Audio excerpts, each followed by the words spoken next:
The third value that we want to talk about is this idea of being extravagantly generous.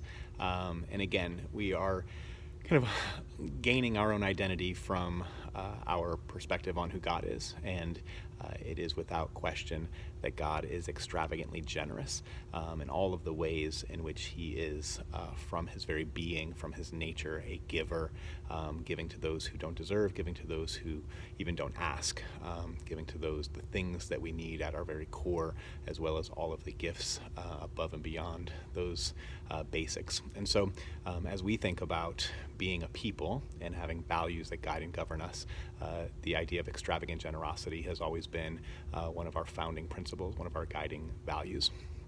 And that has been evidenced through any number of things, through the number of people who give of their time in service of our kids consistently, even though we might constantly be recruiting. We are constantly grateful for the dozens and dozens and dozens of men and women who consistently serve. It's true of the way that we've been able to provide through Feed Delaware to our community, consistently stocking shelves through the resources, the gifts, the donations that come.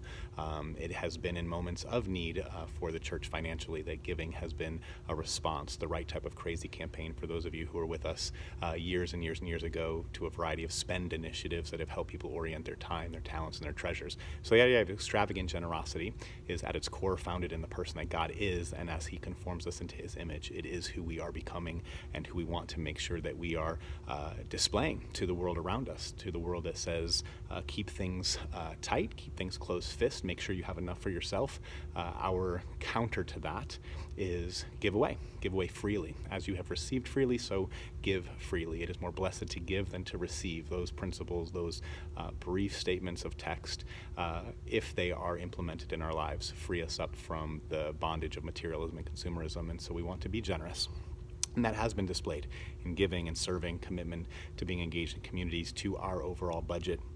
With leadership, specifically the expressions that we have asked of leaders and that we have communicated in different ways through training and through membership and through other things, is that leaders would tithe, that leaders would demonstrate an extravagance of generosity with their finances. And with that, in your leadership capacity, that you'd be willing to talk with others about their finances, to lead hard conversations, to make space within your discipleship context, small groups, relationships, ministry teams, to ask people in different moments, especially those that are presented and provided by the church, how they're doing in their finances, and that you would understand, even as we're trying to do in this season, the financial landscape of the church, so that you can lead and kind of prepare accordingly. And whether that means kind of shrinking back in different moments when budgets are tight, or whether that means being extravagant in ways that we can move towards gifts, as we've done in the past with church planting and Convoy of Hope and Compassion International, so that you can lead from vision, knowing the things in front of us as a community, and then also that you can understand the financial landscape of the culture that we live in. People are simply upside down in their finances. Many have not learned financial stewardship principles, biblical principles, and many folks are swimming in debt of a variety of sorts, through consumer debt,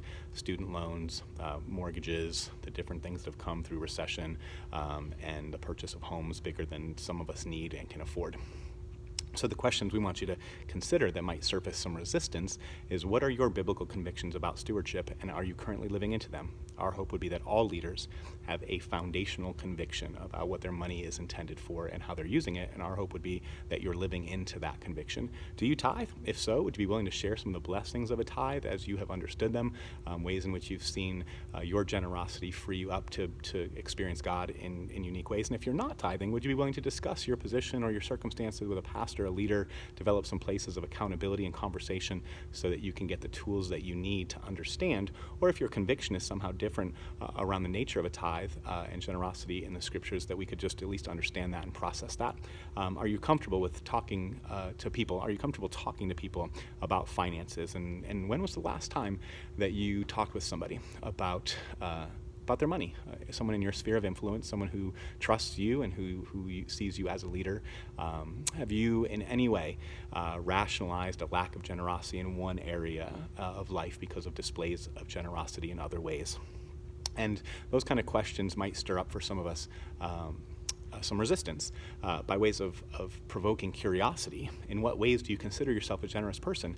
Can you identify where generosity is free-flowing and where you give from a place of overflow?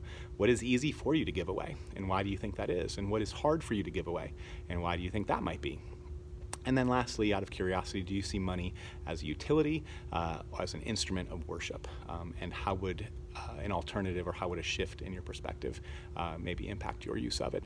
And so think about those things. And again, we want to hear your feedback. We want to hear your feedback around areas of resistance, around areas of curiosity, and certainly, even as we've heard quite recently from folks who were at the leaders meeting on Sunday evening, ways in which your perspective have shifted and you've experienced the blessing of God as you have become generous yourself. So there's the third value, extravagant generosity.